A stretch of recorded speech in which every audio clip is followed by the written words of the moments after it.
My name is George Wilson Kalamu. I'm a student of the Kakan University, and major course is the science education.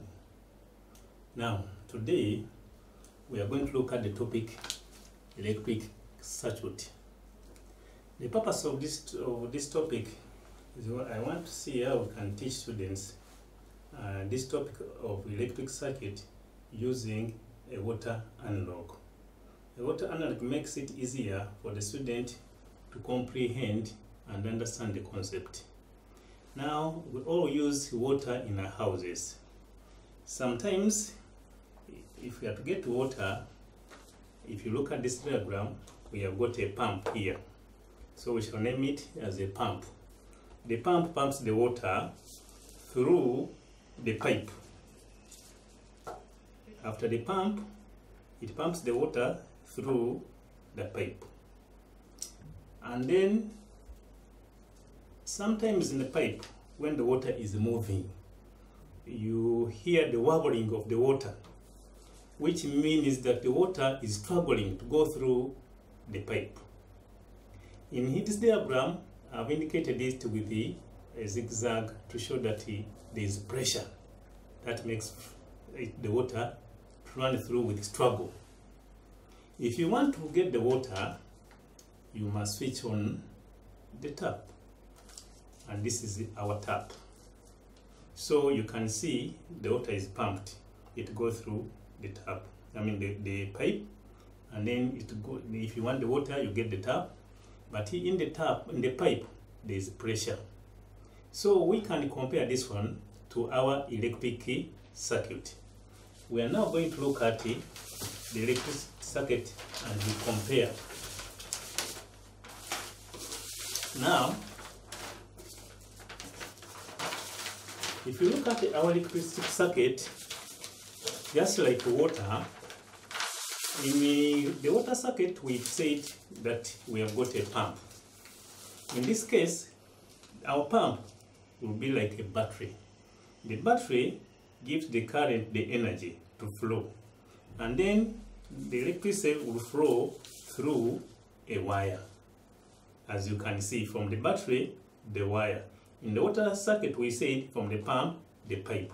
But this time is from the battery, the wire. Then if you want to get electricity, you must switch on the electricity so that there is a flow. When you switch on the switch, the current will continue flowing. And then when the electricity is flowing, in some wires, you feel the heat. But in the water pipe, we said there will be some wobbling. You'll hear some movement. In this case here, when the electricity is struggling to go through, we shall get what we call the resistance.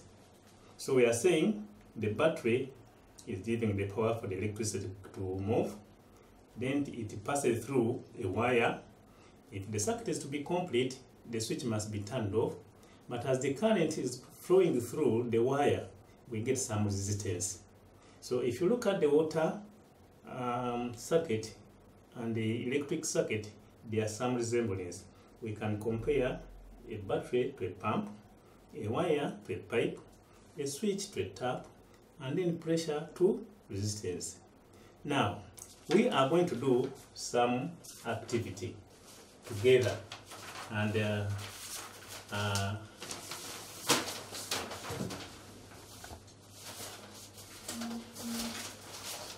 we are going to do some activity together. We are going to match. We are going to match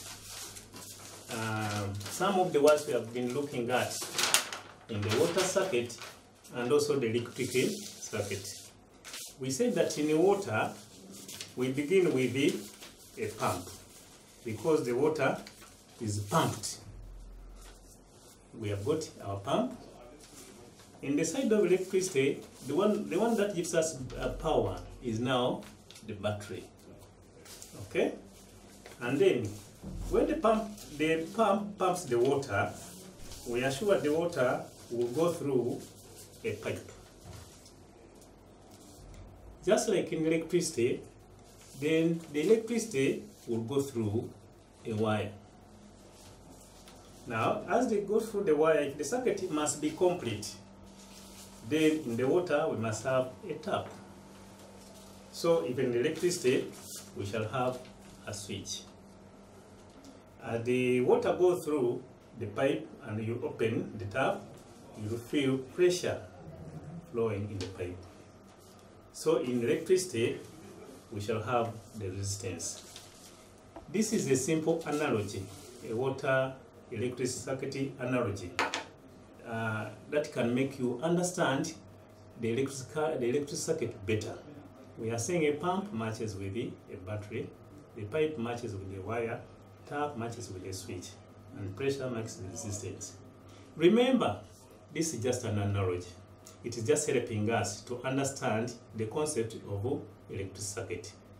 I think in our next lesson, we shall look at other things concerning the electric circuit. Thank you so much for attending to our lesson.